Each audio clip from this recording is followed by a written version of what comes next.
Emiten Rumah Sakit PT Siloam International Hospital Tbk membukukan kinerja yang positif sepanjang paruh pertama 2025. Laba bersih tersebut naik 45,35% secara tahunan dibandingkan raihan senilai dari 314,28 miliar rupiah pada periode yang sama di tahun 2024.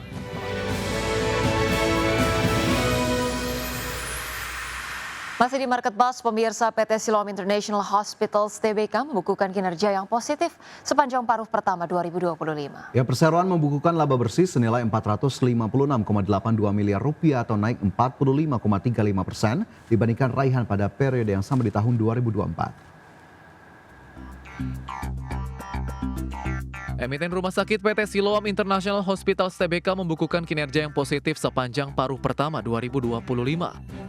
Dari sisi bottom line, perseroan mampu membukukan laba bersih senilai 456,82 miliar rupiah pada periode Januari-Juni 2025.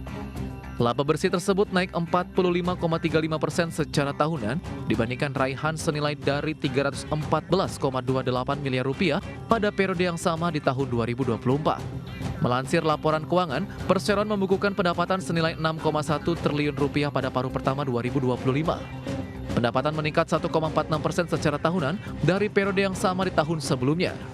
Pendapatan terutama disumbangkan oleh segmen non-spesialis yang membukukan pendapatan senilai 4,72 triliun rupiah. Lebih rinci pada segmen spesialis, perseroan membukukan pendapatan sebesar 1,37 triliun rupiah.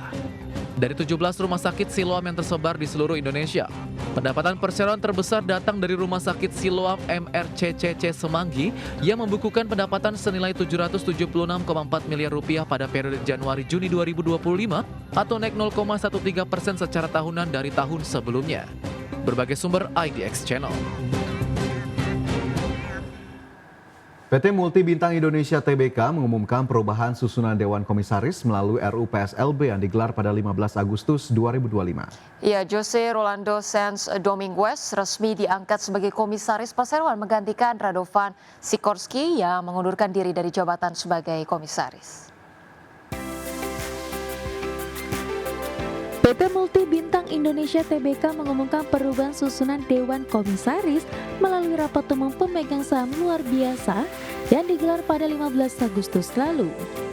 Dalam rapat yang dihadiri 93,12% pemegang saham, para pemegang saham menyetujui pengunduran diri Radovan Sikorski dari jabatannya sebagai komisaris. Sebagai pengganti Jose Rolando Sanz resmi diangkat sebagai komisaris perseroan. Dengan keputusan tersebut, susunan Dewan Komisaris Multi Bintang kini terdiri dari Maurice Daniel Rudolph sebagai Presiden Komisaris sekaligus Komisaris Independen, Clayton Alan Wenas sebagai Komisaris Independen, Ude Sankar Sinha dan Karsma Rais sebagai Komisaris, serta Jose Rolando Sanz sebagai Komisaris baru.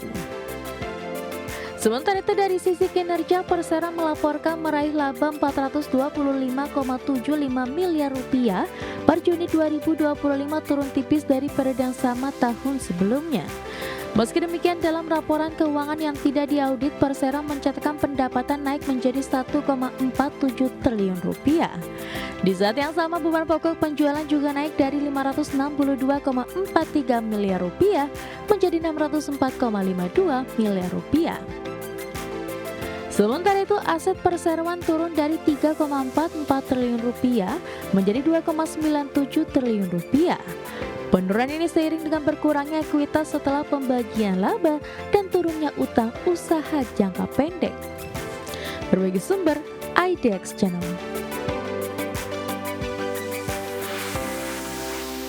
Pemirsa, pemerintah berencana membangun gedung pusat pengelolaan dana umat. Ya, pemirsa, gedung ini akan dibuat setinggi 40 lantai di kawasan Bundaran Hotel Indonesia, Jakarta dan diprediksi akan mengelola dana sebesar 500 triliun rupiah per tahun. Presiden Prabowo Subianto telah menyiapkan lahan bekas gedung Kedutaan Besar Inggris yang berada di kawasan Bundaran HI Jakarta untuk dijadikan gedung pusat pengelolaan data umat. Pusat Data Umat ini ditargetkan menjadi sentra keuangan syariah nasional mulai dari pengelolaan zakat, infak, sedekah, wakaf, hingga jaminan produk halal dapat diurus dalam satu lokasi. Gedung pusat dana umat tersebut akan dibangun setinggi 40 lantai dan akan dijadikan rumah bagi berbagai lembaga keuangan syariah termasuk Basnas, Majelis Ulama Indonesia, Badan Penyelenggara Jaminan Produk Halal atau BPJPH, hingga Badan Pengelolaan Keuangan Haji atau BPKH. Lembaga-lembaga ini sebagian besar masih harus menyewa kantor sendiri-sendiri. Menteri Agama Nasaruddin Umar menegaskan gagasan pusat dana umat ini muncul dari kepedulian Presiden Prabowo Subianto terhadap potensi besar dana umat yang belum dikelola secara optimal. Diharapkan mampu meningkatkan profesionalisme para pengelola dana, memperkuat kepastian hukum wakaf dan memperluas pemanfaatan aset keumatan bagi pembangunan nasional. 1 triliun itu mampir di tempat-tempat pengumpul yang lain. Belum lagi wakaf. Wakaf itu Pak 178 triliun tuh. Kalau kita diefektifkan itu per tahun. Belum lagi saya sebutkan pundi-pundi tadi itu. Sedekah infak jariah, hibah wasiat, ya. Kemudian juga luqatah, kafarah, wadiah, dan hiwalah, dan seterusnya. Itu kalau dikumpulkan itu minimum 500 triliun dana umat bisa kita kumpul setiap tahun. Wah, luar biasa itu, panas. Menteri Agama menambahkan bahwa instruksi Presiden Prabowo agar pusat pengelolaan dana umat ini dibangun di lokasi paling strategis dan ikonik di ibu kota yang diharapkan dapat mencerminkan semangat kemandirian dan kebangkitan ekonomi umat di Indonesia. Dari Jakarta, Tim Liputan IDX Channel. Pemirsa, Bank Indonesia menilai rencana pembangunan pusat dana umat yang dicanangkan Presiden Prabowo Subianto sejalan dengan planning pengembangan ekonomi syariah Indonesia yang siap menopang pertumbuhan ekonomi syariah dunia. Ekonomi syariah di Indonesia terus berkembang dan menjadi salah satu pilar penting bagi pertumbuhan ekonomi nasional. Dari UMKM hingga industri besar, sektor ini semakin diperkuat untuk memberikan manfaat yang lebih luas bagi masyarakat. Gubernur Bank Indonesia Peri Warjio optimistis hadirnya pusat dana umat sebagai bagian dari pengembangan ekonomi syariah Indonesia yang bisa mendorong Indonesia menjadi pusat ekonomi syariah dunia ke depannya. Untuk itu Bank Indonesia berharap adanya upaya strategis memperkuat kolaborasi semua pihak dalam membangun ekonomi syariah Indonesia.